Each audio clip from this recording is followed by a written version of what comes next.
Everybody, this is Mr. Puckett. I'm going to be taking you through your first 5 AP terms for this 9 weeks. You should go ahead and either open a Google Doc, or if you want to handwrite them, that's totally fine. Actually, I might prefer to write it down so that you can be following along with me as I go. I'm going to go through this first 5 AP terms. All of these terms are hand-selected because they start showing up on the AP exam next year, and they're really important to use both in English class and on the AP exam. Our first is a static character. That's a character that does not change much in the course of a story. They stay the same. Bart Simpson's a great example of a static character. He's been on a television show for 30 years, and I think he's still in the 5th grade. So that's a pretty good example of a static character. I like to use Harry Potter examples for this. Professor Snape is a good example of a static character. He does not really change much as that story goes on. He has developed as he is. What we learn about him changes, but he does not change. A dynamic character is quite the opposite. It's a character that changes as the result of the story. Harry is an excellent example, and Harry Potter is an example of a dynamic character, or even more so, Neville Longbottom is a good example of a dynamic character because he's this nerdy little kid at the beginning who's clumsy and can't get anything right. And in the end, I won't spoil it for those of you who haven't read these books, but he's awesome and he does some awesome stuff. Anakin Skywalker here pictured another example of a dynamic character. Starts as a cute little kid and ends as a child-murdering monster. Next, we have a flat character. Now, sometimes people get flat and its opposite, round, characters mixed up with static and dynamic. Remember, static and dynamic are about change. They are about how the character changes or doesn't change.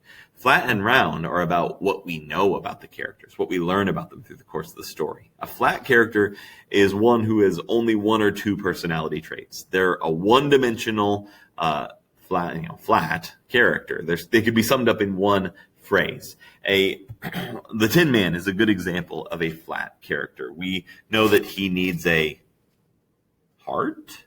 It's been a minute since I've spent any time with the Tin Man in reality.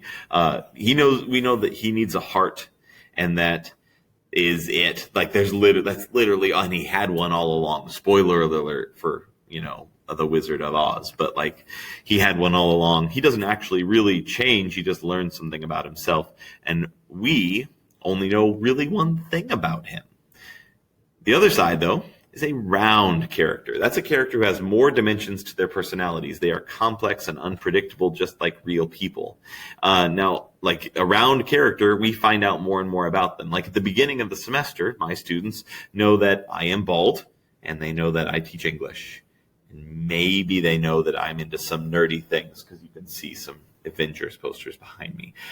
As we go through the semester, though, they'll learn lots of things about me. One, that I have no musical talent, or that when I was a kid, when I was in high school, I was captain of the swim team, that I'm the assistant cross-country coach, that I am a diva main in Overwatch. You learn lots of different things about me. I become a round character. To stick to my Harry Potter examples, Snape, I mentioned Professor Snape, is a static character. He doesn't change much, but we learn things about him as we go through the story, and he is very much a round character. We find out his history, that I don't want to spoil things. I don't know, that he was in love with Harry's mother, and that Harry's father bullied him, and that, he seems kind of evil and terrible, but he was a spy for the good guys in the original conflict in the story. We learn all this about him. That makes him a round character. Lastly, we have anti-hero. An anti-hero, a central character who lacks all the qualities traditionally associated with heroes. They may lack courage, grace, intelligence, or morals. There are many examples of anti-heroes in modern culture. The number one that keeps getting thrown up is Deadpool.